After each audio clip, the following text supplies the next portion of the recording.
Welcome to another episode of the Left of Lansing podcast with Pat Johnston. A progressive insight into Michigan's political and cultural world. And of course, an entertaining podcast designed to shine a light on how to make Michigan's political machine work for the people. Now, from the Left of Lansing headquarters, located in his attic, here's the award-winning Pat Johnston.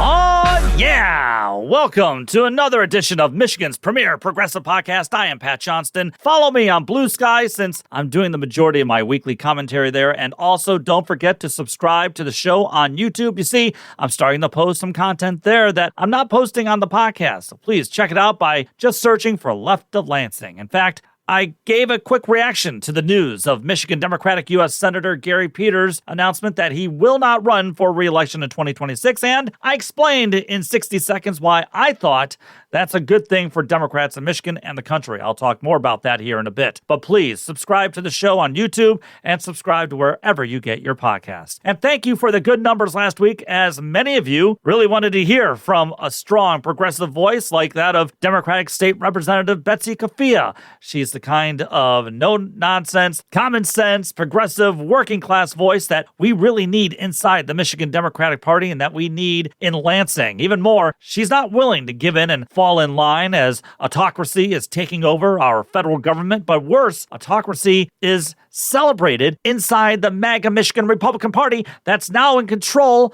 of the state house.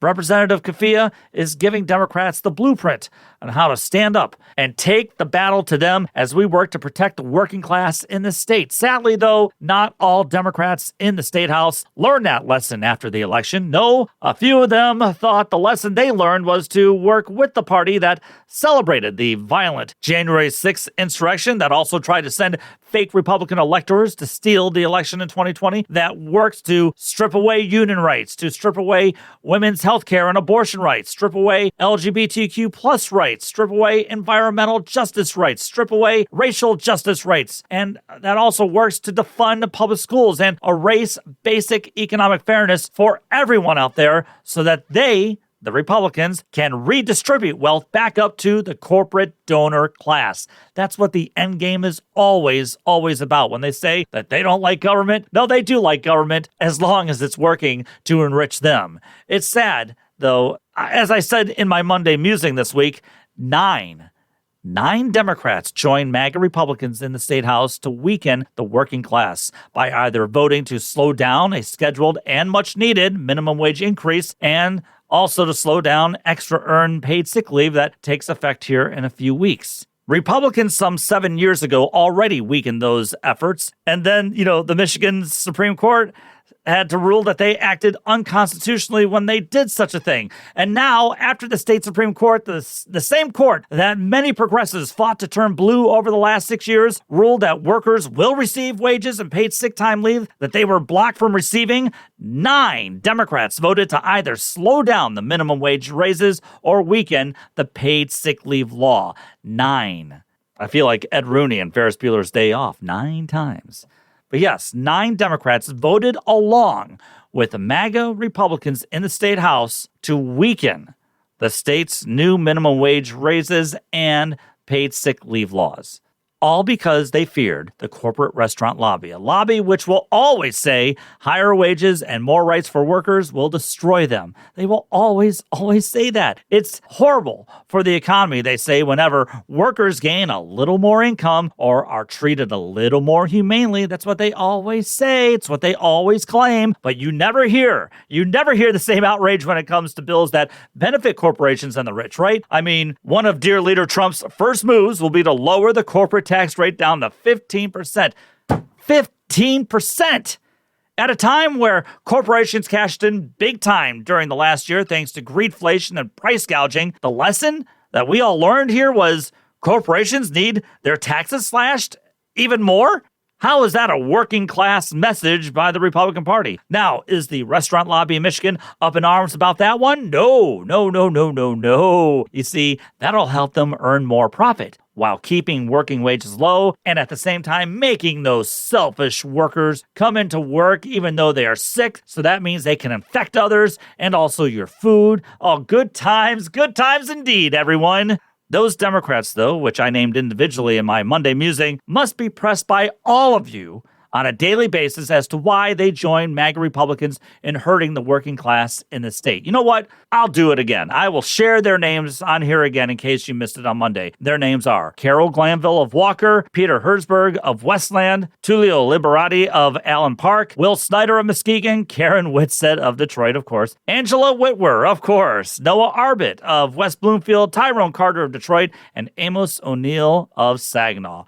Hey, and we wonder why so many people stayed home in the last election, especially in the city of Detroit. Speaking of Democrats capitulating for no good reason and leaving those that were supposed to be helping out in the cold to fend for themselves, Michigan Democratic Congresswoman Kristen McDonald-Rivet is already having to defend a pro-MAGA Republican bill that she voted in favor of in just her first month of office. McDonald-Rivet of Bay City was one of some 40-plus Democrats who voted along with the right-wing MAGA Republicans in Congress to pass the Lake and Riley Act, which dear leader Trump proudly signed into law earlier this week. Now, this law allows authorities to detain any migrant in the country who's been charged with nonviolent crimes like theft. But you see, it rips away any kind of due process for migrants in the country, as they could face deportation even if they haven't been convicted of that crime. I mean, I thought Democrats believed in due process. I thought we were the rule of law party. And even more, I thought Democrats were against the constant demonization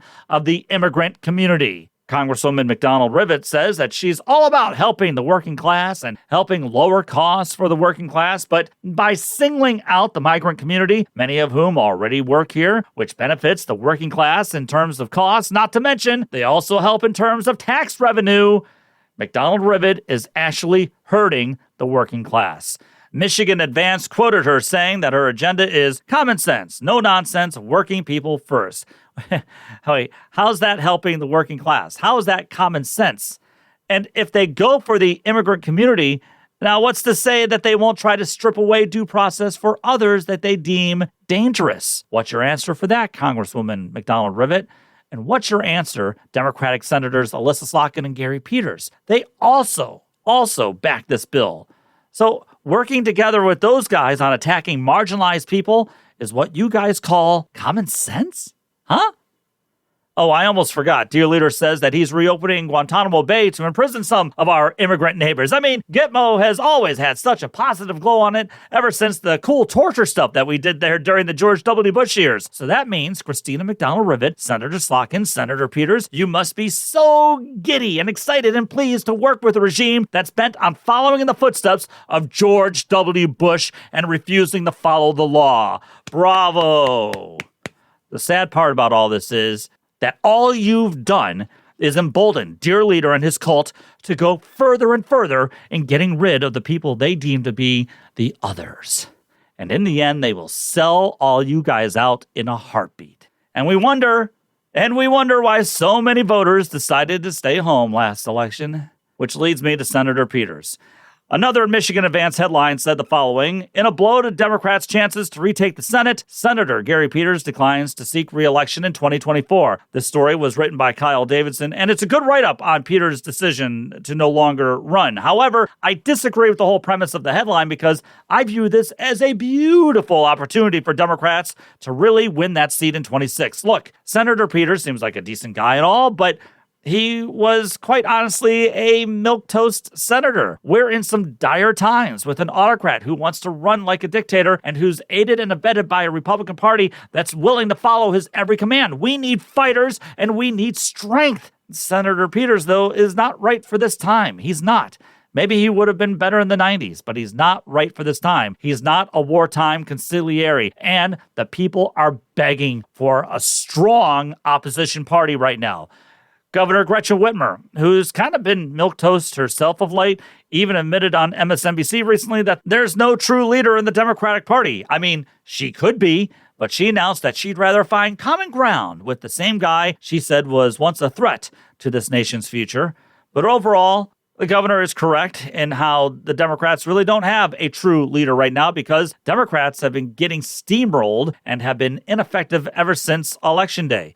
For instance, the Michigan Democratic Party's leadership showed its ass when it failed to pass several pieces of progressive legislation during the lame duck session last year. That was a complete and utter disaster, and it drove down any kind of confidence maybe some voters had for Democrats. Democrats need true fighters, like Representative Betsy Kafia, and that's why Gary Peters wasn't going to bring or add some kind of electrifying excitement to the Michigan Democratic Party ticket in 26. He severely underperformed when he nearly lost to that clown MAGA Republican Congressman John James back in 2020, and it wasn't going to get much better for him this time. Peters nearly lost because the people didn't know exactly who he fought for and what he believed in. That's a problem.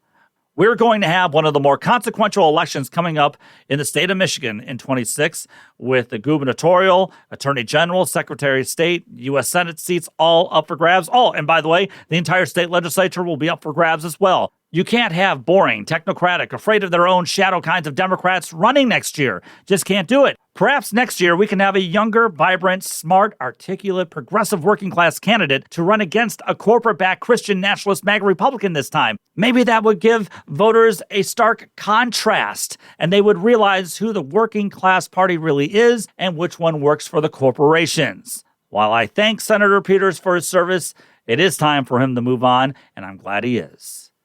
Okay, coming up in a moment, environmental activist Peter Sinclair will join the show because in order to defeat MAGA at the polls here in the future, we have to find ways to defeat their propaganda machine. As you've heard me lament repeatedly here, progressives are losing the messaging wars because we aren't the best at countering the MAGA lies for a number of reasons. You remember me talking recently about how around the holidays, the Michigan MAGA misinformation machine was in full overdrive over rising egg prices and blaming Democrats for the high prices in eggs because of a new law requiring egg-laying hens to be cage-free at the start of the year. And it went viral, and MAGA Republicans and their cult were screaming at the top of their lungs about how this was just yet another Democratic bill filled with government overreach. Except the cage-free law was a Republican bill passed years ago, and the deadline was set years ahead to ensure that big farms could prepare for that deadline. Also, the misinformers refused to acknowledge that the bird flu played the biggest role in egg prices rising nationwide. Not just in Michigan, nationwide. But you see, by the time the people learned about the true facts, the lies had already spread and the damage was done. Something similar happened around the Gaylord area when there was a mega meltdown over solar panels. The MAGA misinformation machine churned out another lie of a story, claiming a clean energy company was going to wipe out trees and destroy pristine forest land in northern Michigan for a solar panel farm. I mean, this had the far right claiming that they were the actual protectors of the environment, yelling that progressives and environmentalists were the ones actually destroying the land, all thanks to the Michigan Department of Natural Resources for granting all that public land, and that they were going to destroy all these trees and they were going to destroy rivers and streams and blah and everything, except it was all a lie.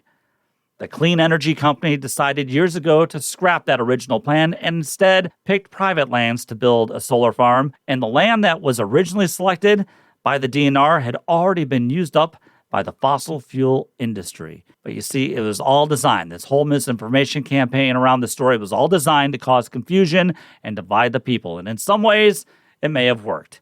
Peter Sinclair is joining me to talk more about this story and give the true facts behind it and why the fossil fuel lobby led lie after lie after lie. And we'll also talk about the future of clean energy in the United States with dear leader Trump now back in power. You're listening to LOL, a podcast devoted to intelligence, sanity, and freedom, or otherwise known as progressive politics. It's Left of Lansing with your host, Pat Johnston. Need to tell Pat where he's wrong? Or do you actually want to praise Pat? leftoflansing@gmail.com is how to reach him. Here's Pat.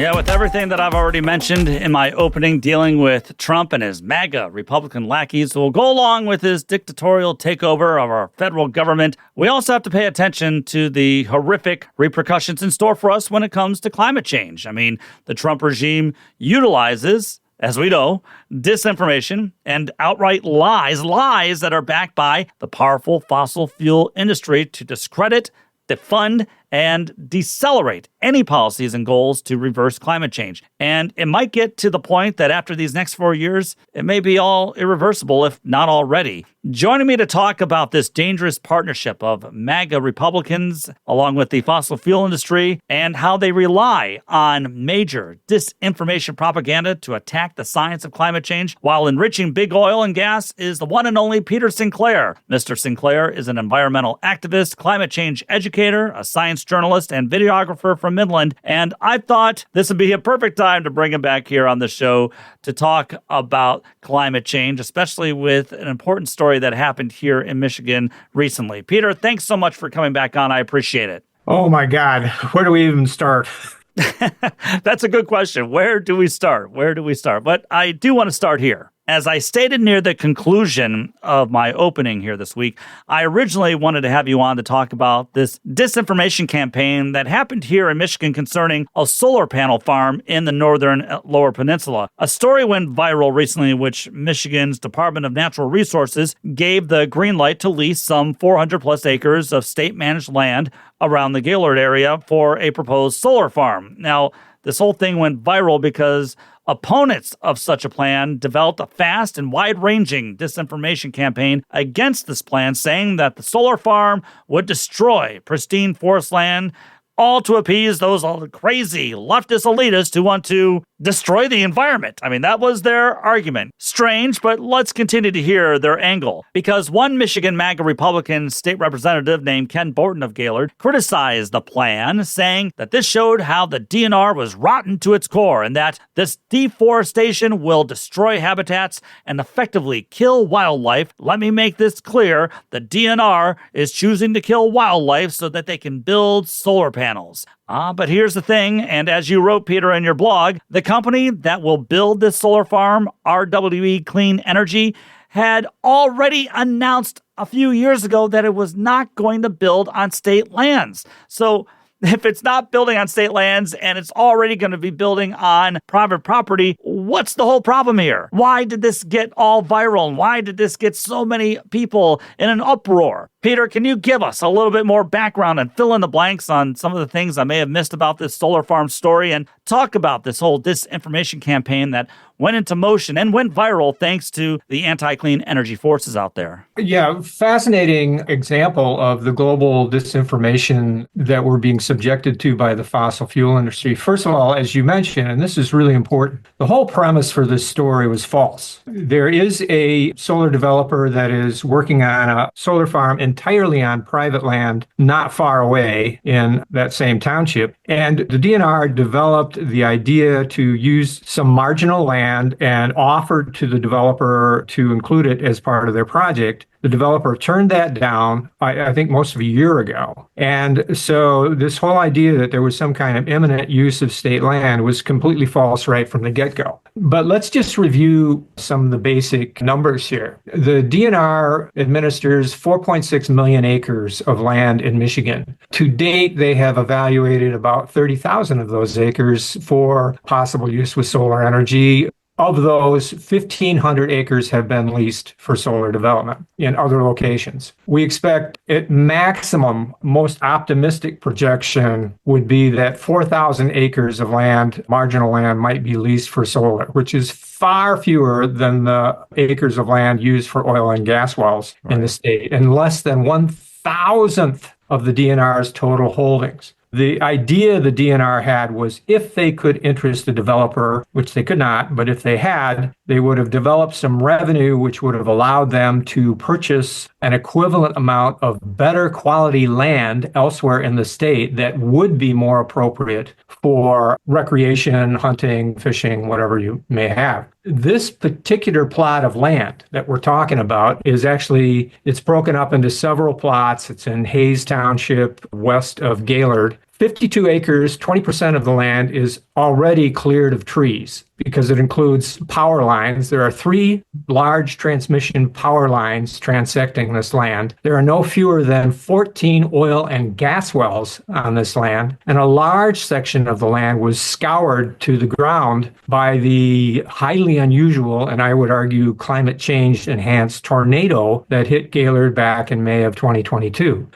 Another 127 acres of the land was previously harvested for logging not too long ago. Another 80 acres of it is row planted with red pines that are soon to be clear cut. A 33-acre section of the land is directly across from the county airport, where planes are taking off and landing. So 76% of the land is either clear, previously cleared, subject to future clearing, or is on a flight path, regardless of whether solar energy is ever built there. Nevertheless, we had this massive global disinformation campaign swing into action, starting with our very own Mackinac Center, located up here in Midland near me, where the dour representative of the Mackinac Center intoned somberly of how terrible it was.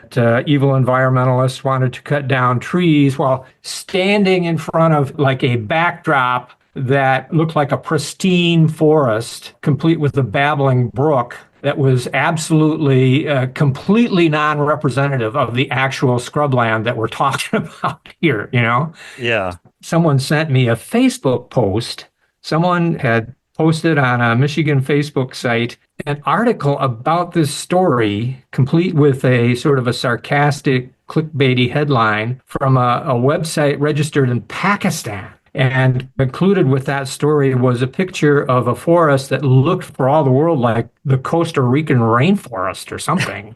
You know? Why? What did it have in it? What was in the Well, image? it was like palm trees and giant vines and, you know, nothing that any resident of Michigan would recognize as a typical local forest. And so, you know, it's an absolute fabrication top to bottom, but aimed in part at people who are progressives or people that have environmental sympathies, because certainly none of us would like to see old growth or, you know, important habitat, forest land cleared for solar energy. That's not the point. That's not what we're about here. The other point that is sometimes brought up was that we use forest land to sequester carbon. Some people would ask, why would you put solar panels on land that could otherwise sequester carbon? The answer in this case, for this proposed 420 acres, and the DNR went through and did the numbers on this, is that you end up displacing 100 times more carbon by putting solar panels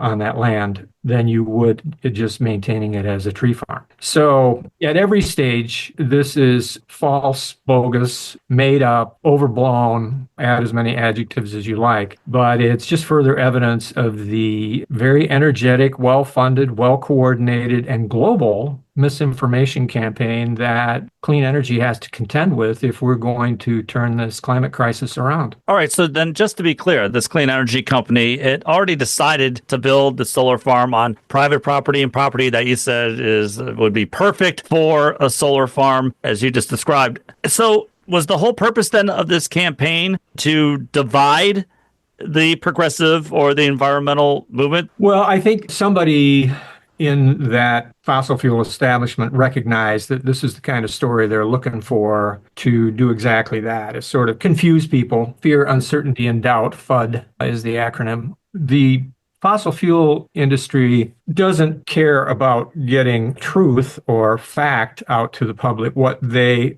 always are looking for is to create confusion. For the fossil fuel industry, confusion is a win. And the more they can create confusion or create within people the idea that truth is impossible to know or unknowable, so that they may just throw up their hands and walk away. So this was a story that, however it originated, this is a story that was tailor-made for that fossil fuel goal. Right. And again, I can see how this confused so many people because, you know, I've read a few stories on this, including what you wrote in your blog, of course.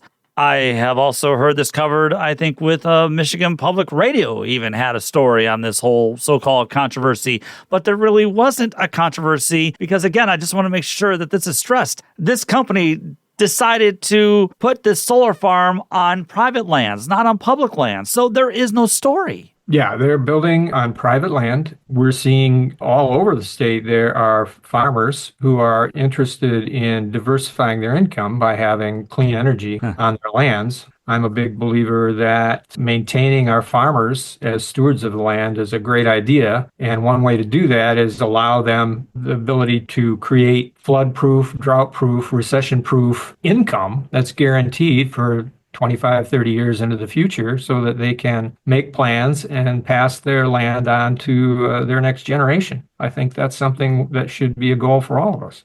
You know, Michigan Advance had a detailed story on this so-called controversy, and that MAGA Republican that I mentioned already, Ken Borton, he said in a statement, and I'm just going to quote here what he said in the statement. He said, "We demand answers as to where flattening over 400 acres of forest to clear the way for foreign-built solar panels fits within your department's mission. We also demand a thorough report on all DNR department's mission, and we also demand a thorough report on all DNR involvement with efforts to replace valuable natural resources with unproven energy technologies." Now, that statement was signed by 51 other Republicans, plus Karen Whitsett, who's left the Democrats many, many times to join Republicans and their disinformation team a few times already here. But you make an interesting point, and you've already kind of touched on it, and I wouldn't mind if you would talk a little bit more in detail about it. But you did make this interesting point on your blog on how these same people don't seem to really harbor the same kind of anger and concerns about our pristine forest lands here in Michigan when it comes to clearing trees for oil and gas and just for fossil fuels, right? Well, yeah. This is a podcast. I can't show you the picture, but if you go to my blog, think.blog, you can probably search out the article that I did on this, and you'll find a picture from the DNR showing how much land in northern Michigan is leased for oil and gas wells. And it is substantial. You'll be amazed. There's, of course, no outrage from Representative Borton or anybody else in the legislature about that long-term tradition, which has resulted in a significant number of wells that have been abandoned that will be have to be cleaned up at taxpayer expense unless we want to deal with continued emissions of toxic gases and God knows what else. It's complete hypocrisy on their part. We should also point out that the DNR leases something like 50,000 acres of land that is clear-cut every year as part of private forestry operations. You know, that's a legitimate industry, and well-managed forestry can actually be a good thing, I presume. But again, they're not concerned about that at all. It is specifically that someone saw the opportunity here to serve the interests of the fossil fuel industry, and they took it. You know, in that same Michigan Advance story, written, by the way, by a good friend of this podcast, John King, when asked if whether the examination of the DNR's leasing practices would solely focus on renewable energy production or also examine more traditional sources such as oil and gas, Representative Borton did not send a response to John's question, which to me, Peter, that silence on that issue just speaks volumes to me. I don't know. Of course. You know, another important piece that you brought up in your piece on your blog, and I believe it's also available on the Midland Daily News as well, correct? Yes, correct. Yes, that's what I thought. Another point that you brought up is how solar farms not only create energy, but they also help revive the soil and groundwater where they reside. Can you tell us how that happens? Yeah, it's sort of common sense that if you stop pounding soil with pesticides and heavy machinery and, toxic poisons and fertilizer, that they will over time recover. And the idea of leaving land time to recover that's written up in the Bible in Leviticus. That's an old concept that farmers understand. We understand that soil that is under solar panels and planted with native plants and pollinators, which is pretty much the standard nowadays, will over time result in much richer soil because those native plants tend to have much deeper, lush root systems than crop plants. So you're going to draw moisture and nutrients down deep into the soil and lock them in over time. And you're also going to create habitat for a wide variety of all kinds of creatures at the bottom of the food chain that we would like to support. For instance, we have this fantastic study that was done at Argonne National Lab, and they looked at 2 solar farms on agricultural land over 4 years. And what they observed after the end of that 4-year study was that there was an increase in native plant species diversity and flower abundance. I'm reading their conclusions now. Abundance and diversity of native insect pollinators and beneficial insects, including honeybees, native bees, wasps, hornets, hoverflies. Flowering plant species increased. Total insect abundance tripled, while native bees showed a 20-fold increase in numbers. Add that to small mammals, ground nesting birds, a whole range of critters that find habitat on these kind of lands, and you're talking about reviving the bottom end of the food chain, which is a critical piece if we're going to recover from our extinction crisis, which is the twin of the climate crisis. And it's happening in large part because we have developed so much land that we've knocked out habitat for a whole range of creatures that are critical to sustain. And you see, that is the frustrating part about all of this, is that you've got one side backed by the oil and gas lobby, all right? A lobby that is doing everything in its power to delay the clean energy movement. You've got forces there saying, no, it is the progressive movement. It is the environmentalist movement out there. They're the ones who are actually hurting the environment, while we know for a fact that solar panels actually help revive the environment. I mean, it's very, very Orwellian 1984 wording that they use many times, and it's so maddening at times that some people actually buy into it. And let me just put go one ahead. other myth to rest. Is there is a persistent notion that solar panels have some kind of a toxic effect on water or soil. And having talked to our leading solar experts at Michigan State, University of Michigan, Michigan Tech, there are no examples. There has never been an instance of soil or water being contaminated by a utility scale solar farm. It just doesn't happen. And if you understand how these panels are constructed and put up, you would understand that it's difficult to see how such a thing could even possibly happen. So that's another myth. Yeah. So knowing how the story blew way out of proportion due to all of this disinformation that was spread by the oil and gas lobby and by right-wing think tanks, which parroted all of these lines by the oil and gas lobby. And of course, don't forget state Republicans who joined in the whole issue as well. What can we do, going forward to stop, or at least to combat this kind of propaganda that's coming from that side? Because we'll continue to see it more and more, Peter. We'll continue to see more and more disinformation campaigns like this in the future, kind of like we're seeing in the fight to close down the Line 5 Canadian oil pipeline under the Straits of Mackinac right now. Read my blog. I'd agree with you. With you on that one. Yes, absolutely. Think.blog, THINC blog is a good idea. I'm trying very hard to develop reliable, credible resources from actual experts, such as experts at our universities, but also, working farmers and dedicated public servants, local officials and the like, who know the real story on clean energy that they've seen in real life. And I have been putting a lot of those resources at 2 websites, sun101.org and wind101.info. So I would commend those to people to get more informed on this. With the new administration in power, we're going to be subjected to a constant stream of fossil fuel disinformation. I view the current administration as basically the tip of the spear for the global fossil fuel establishment, which recognizes they're on the verge of losing their power and control. Right. They have simply decided that autocracy is the answer.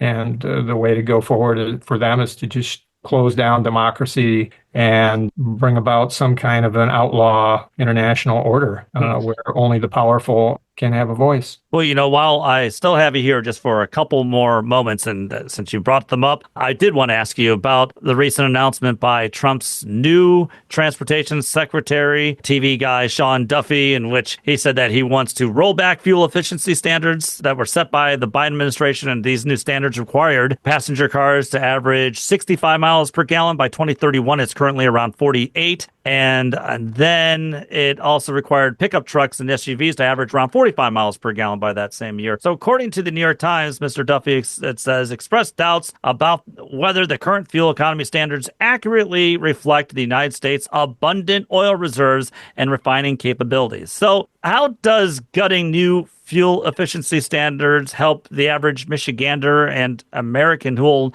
now have to visit gas stations more and more, and thereby artificially, I guess, keeping the price of gas high? Wouldn't cars that don't guzzle, I would think, as much gas not only help the oil supply, but also be cleaner for the environment and our public health?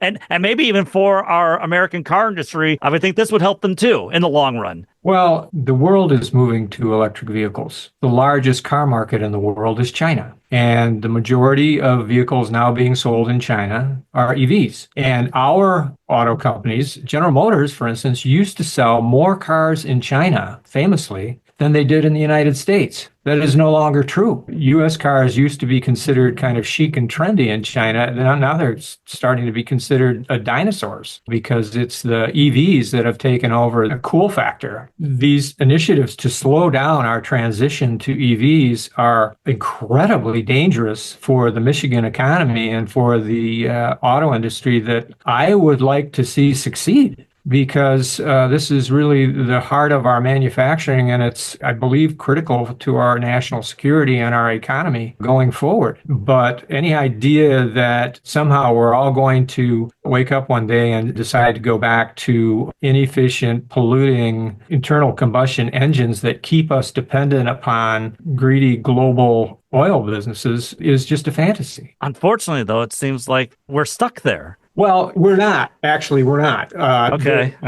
This transition is going to take place. The current administration can try to slow it down. They might slow it down a little bit, but what is inevitably going to happen is our manufacturers have invested incredible amounts of money in EV transition, and within about 18 months or 2 years tops, we're going to see a new generation of American and international EVs that are incredibly capable and very affordable, competitively affordable, in fact, cheaper than internal combustion vehicles. That transition is unstoppable. My experience, a lifelong observer of the energy industry, is that governments can have some kind of effect, but ultimately markets rule. The fact is, once people try electric vehicles, they don't want to go back. That's certainly true in the largest auto markets all around the planet, the ones that are critical for us to remain competitive in if we want our industry to thrive. So it's tragic if we have a federal government that wants to deliberately sabotage our own industries. And obviously, they view their mission as more for loyalty to the fossil fuel industry than to our own domestic manufacturing. I don't know why that is, but it seems clear to me. Well, listen, we have so much more I could have talked with you about, but we are out of time. So I just want to thank you, Peter, for being on. Peter Sinclair, environmental activist, climate change educator, science journalist, videographer from Midland. Don't forget to visit his blog called think.blog. Is that right? Yes, think.blog, THINC. This is not cool is the title of the blog.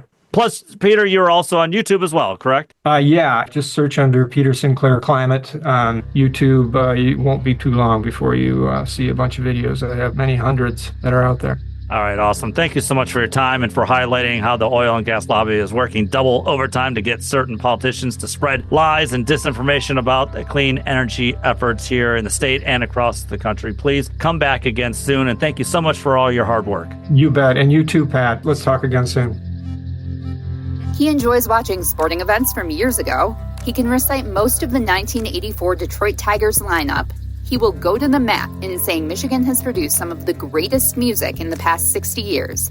But most of all, he enjoys the loyalty of a fine dog while sipping on a tasty Michigan beer. Oh, and he loves talking about politics, if you haven't been able to tell yet. It's the Left of Lansing podcast with Pat Johnston. Need more Pat? Visit and subscribe to leftoflansing.com. Now, back to Pat.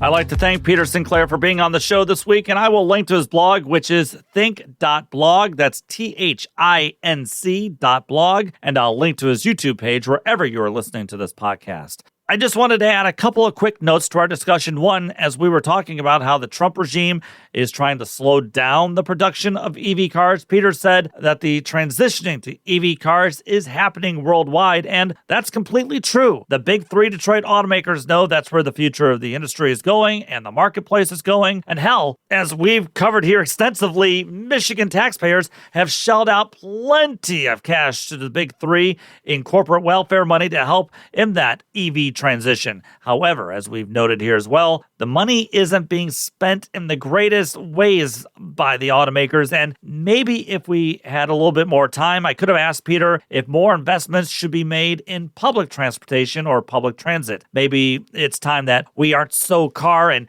so auto manufacturing dependent here in the state. I mean, that's one thought. Maybe that's something I'll talk about with Peter next time he's on. And another part that I wanted to repeat from Peter is where he said, confusion is a win. I wrote that down as we were talking, as he described why the fossil fuel industry, along with right-wing think tanks like the Mackinac Center and, of course, Michigan Republicans, continue these disinformation tactics like they did here with the solar farm. I mean, even though the clean energy company decided years ago to forego building a solar farm on public lands in the state and instead build it on private lands, land that isn't filled with trees, the fossil fuel lobby got all of the MAGA right-wingers in an uproar over a lie that the state was destroying trees and good land for solar panels. It was a complete and utter lie, and Peter Sinclair said the reason for all the lying is that the anti-clean energy forces hope to confuse everyone out there just enough to scare politicians away from doing the right thing. And that is why we cannot back down from their scare tactics and their blatant lies. That's why we have to share this information with each other and let everyone understand the game that's happening right before our very eyes. It's a game, though, that we can win, but we need to promote people like Peter Sinclair and so many others out there who fight for a cleaner future and who fight for the environmental justice of those who don't have the money to bribe politicians. And it's just one of the reasons why I started this podcast in the first place, to share the truth and to fight the MAGA right-wing disinformation machine. But we cannot do it alone. So please support people like Peter Sinclair if you can, and support this podcast by subscribing, sharing episodes and clips, and following the show on YouTube as well. Okay, time now for the Left of Lansing Last Call. I just wanted to quickly point out that the fossil fuel industry decided that a little autocracy is okay for the time being because they will be paid back quite handsomely thanks to the Trump regime and the MAGA Republican Congress. Well, and also thanks to a handful of spineless Democrats. As I was wrapping up my talk with Mr. Sinclair, news broke that the U.S. Senate confirmed former New York Republican Congressman Lee Zeldin to become the next head of the Environmental Protection Agency. Zeldin is a longtime water boy for the fossil fuel industry, and he earned a comical 14% lifetime score from the League of Conservation Voters. 14%. Zeldin now will be in charge of rolling back those car emission standards that I mentioned, along with other Biden-era initiatives to cut pollution coming from power plants. And Zeldin's main role, of course, will be to help the regime's efforts in cutting back on EV car production. Now, Reuters reports that as a congressman, Zeldin voted against legislation on green energy issues and also voted against a measure to stop oil companies from price gouging.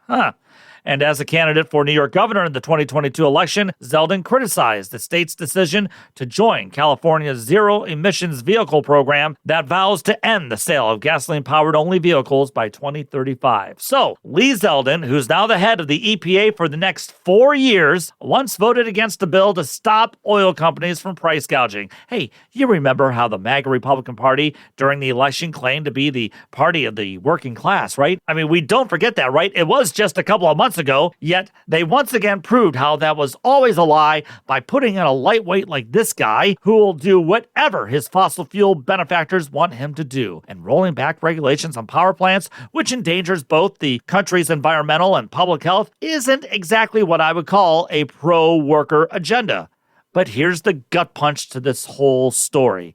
3 Democratic senators voted to confirm Call-Zeldin as the EPA head. Those senators were Pennsylvania's John Fetterman, who's quickly becoming more and more MAGA by the day. I feel sorry for so many Pennsylvanians right now. And the other 2 Democratic senators were both Arizona senators, Ruben Gallego and Mark Kelly. Yes, the same Mark Kelly many inside the Democratic Party wanted Kamala Harris to pick as her VP.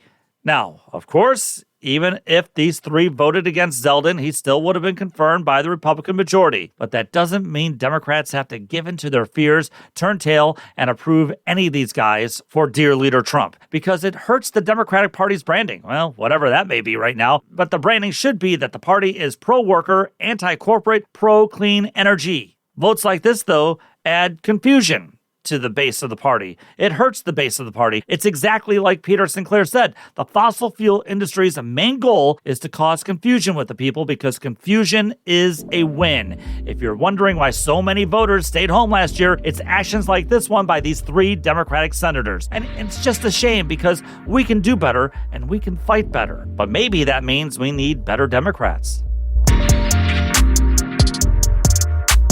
You're listening to the Left of Lansing podcast. The music you're hearing is by Wanderbeats. To hear the latest project, check out Space Leopard on your favorite streaming site. Now back to our favorite progressive voice in Michigan. It's Pat Johnston.